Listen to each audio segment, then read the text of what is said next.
brief presentation about City of Yes for housing opportunity, and then open it up for the discussion and everyone else's discussion. But City of Yes for housing opportunity was a citywide text amendment that New York City just recently passed.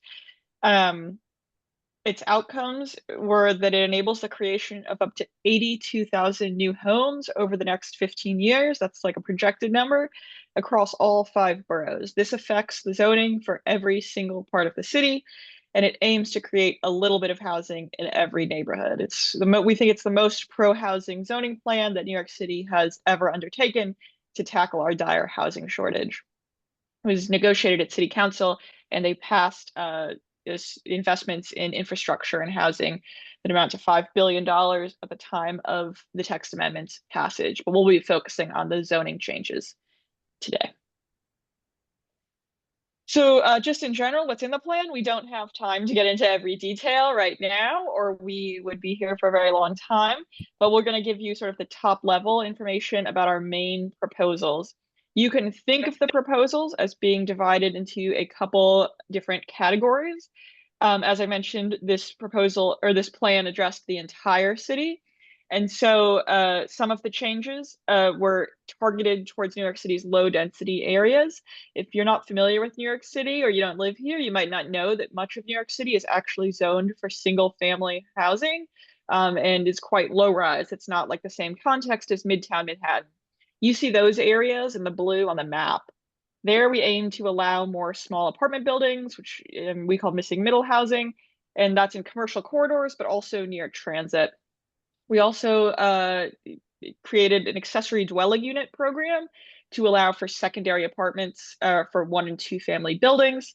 In the medium and high density areas, we focused on creating more opportunities for affordable housing with a universal affordability preference that Winnie will describe. And then there were a series of changes citywide, most notably to rolling back our parking mandates for when you create new housing. So first, as I mentioned, we aim to re-legalize modest missing middle housing, this sort of 3 to 5 story apartment building.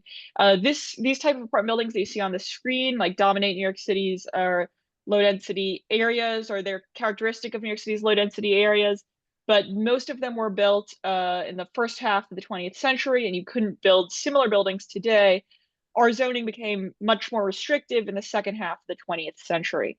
So we just aim to reintroduce these buildings to New York City so that it's once again possible to build a mixed-use building like these, or a 3 to 5 story apartment building near transit. So the first proposal here is transit-oriented development. So we propose, as was eventually adopted, in any like 2 family or low density multifamily districts. So we call those R3 to R5 zoning districts. New York City has zoning districts R1 to R12, where R1 is the lowest density and R12 is like the highest.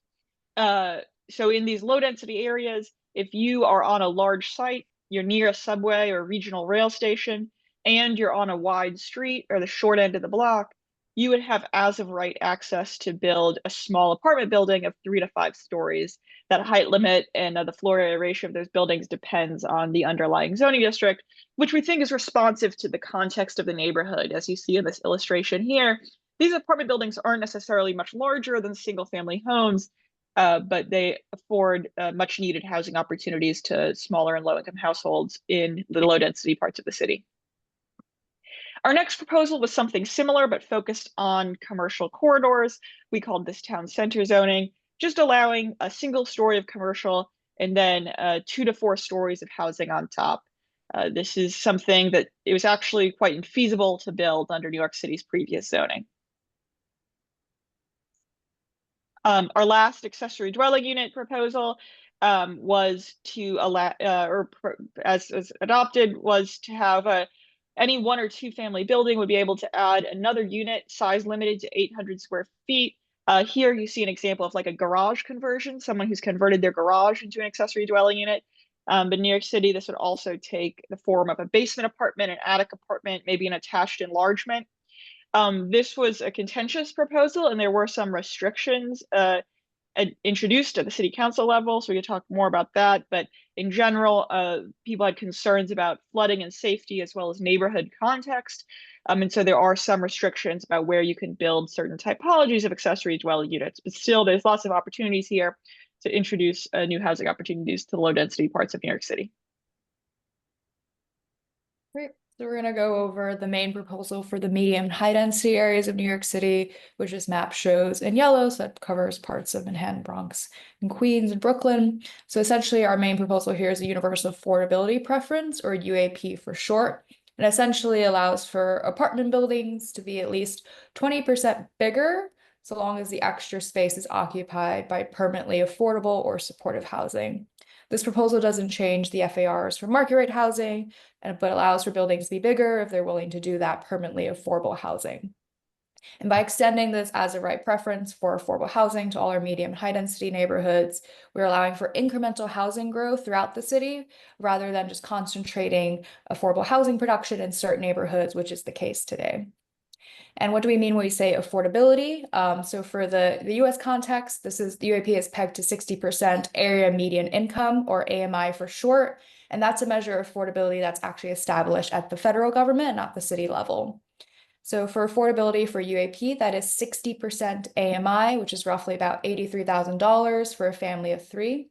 We're also going to allow for income averaging for these affordable units, meaning not all of the units need to be marketed at 60% AMI, but could be marketed through a range of different income bands like 40% AMI, 60% AMI, and 80% AMI. Essentially, this will allow for UAP developments to serve a broader range of New Yorkers.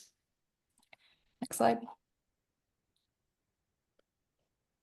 So this is also one of our big proposals. We initially started with making parking optional citywide, but as Veronica hinted at, for the city council negotiations, this is one of the proposals that got pared back slightly.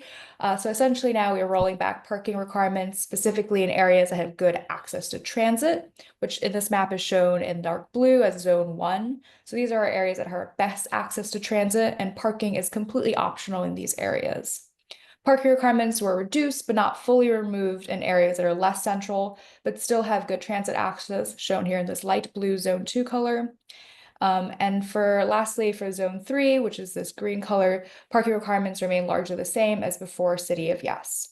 There are certain types of housing, including affordable housing, the missing middle housing types that Veronica went through, and ADUs that are exempt from parking requirements. Next slide.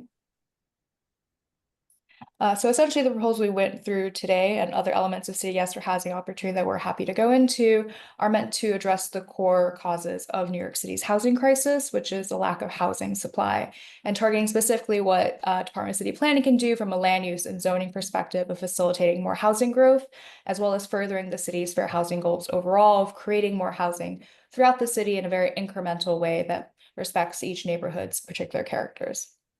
Appreciate you all listening and excited to hear everyone else's presentations as well.